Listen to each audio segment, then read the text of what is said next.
Donc c'est l'équipe Vite s'il vous plaît.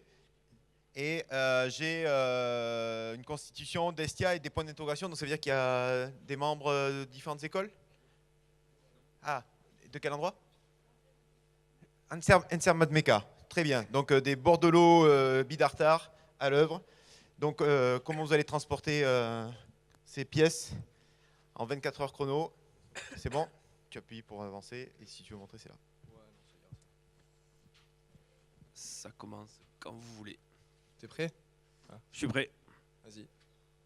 Alors bonjour à tous. Alors nous on est Vite s'il vous plaît. Alors en fait on a choisi un sujet qui était plutôt intéressant.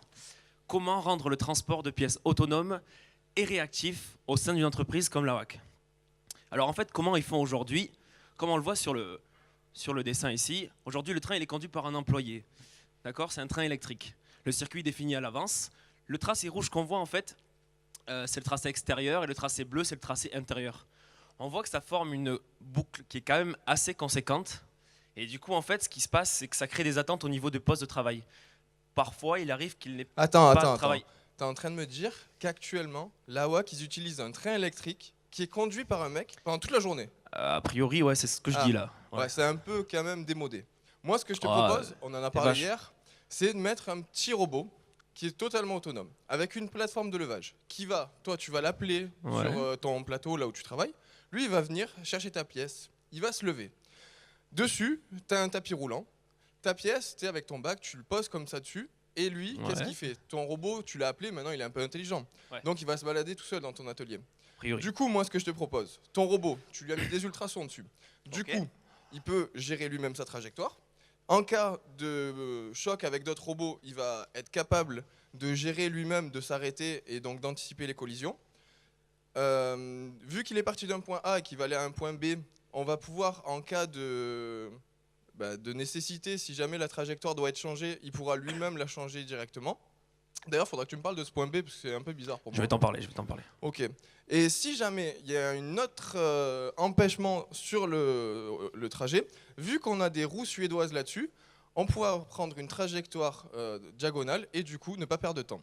Du coup, ce point B. Je vais te parler du point B. Okay. Tu te rappelles du petit charlot que tu m'as pris? Ouais. D'accord. Tu sais ce que c'est la suspension magnétique? Pas du tout. Alors en fait, c'est un aimant supraconducteur, et un électroaimant. Sauf que l'électroaimant a tendance à répulser l'aimant supraconducteur. Donc en gros, ce qui se passe, c'est que ta petite valisette là, elle va être en lévitation. Qui dit lévitation dit pas de frottement. Qui dit pas de frottement dit grande vitesse, donc une grosse rapidité.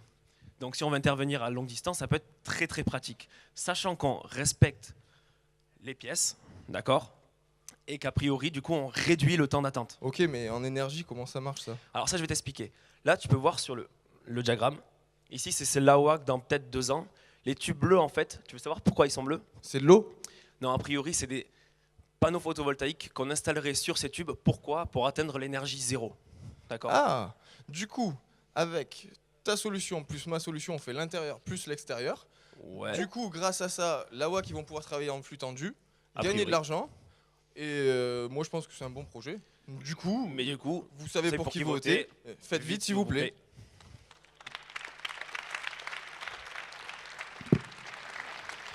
Ok, ils étaient pile poil en temps, donc ils ont droit à la question du jury. Là, il y a une question qui a l'air intéressante. Quelle est à peu près la masse des charges que vous souhaitez transporter dans les 2 cas? Dans les 2 cas, pour le robot, alors c'était peut-être mal dit, mais le robot et pour la suspension magnétique, c'est les mêmes charges. La plus lourde est de 25 kg. D'accord. Du coup, on a dimensionné au plus grand pour ne pas avoir de problème, parce qu'en fait, nos pièces, elles sont, comme ils vous ont expliqué tout à l'heure, elles peuvent être grandes mais légères, et petites et lourdes. Du coup, on a pris au plus gros.